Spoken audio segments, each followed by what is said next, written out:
వైభవ్ సూర్యవంశి నిన్న final match చూడడానికి అహ్మదాబాద్కి వచ్చిండు. GT versus RR. అయితే అక్కడ జయషేప్ అక్కడ కూర్చొని చూస్తున్నాడు మ్యాచ్ అంతా. వైభవ్ సూర్యవంశి ఎందుకు వచ్చిందో తెలుసా? ఐపీఎల్ ట్రోఫీ తప్ప మిగతా ట్రోఫీస్ అన్ని పట్టుకోవడానికి వైభవ్ సూర్యవంశి వచ్చిండు. 15 సంవత్సరాల అబ్బాయి. ఈ సీజన్ మొత్తం చూసుకుంటే సీజన్ మొత్తం అంతా orange cap holder.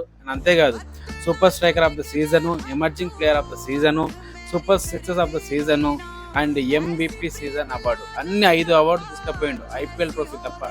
IPL trophy ఏమో ఆర్సీబీ గెలిచింది, మిగతా ట్రోఫీ అన్ని కూడా వైభవ్ సూర్యవంశి గెలిచిండు. 15 సంవత్సరాల అబ్బాయి. అండ్ ఒకప్పుడు మహేంద్ర సింగ్ ధోని వచ్చిండు ఆడుతున్నాడు, అండ్ సచిన్ టెండూల్కర్ వచ్చిండు ఆడుతున్నాడు, విరాట్ కోహ్లీ వచ్చి ఆడుతున్నాడు, బ్యాటింగ్ చేస్తున్నాడు అంటే టీవీ ముందు వచ్చి అందరు అతుక్కుపోయి చూసేవాళ్ళు.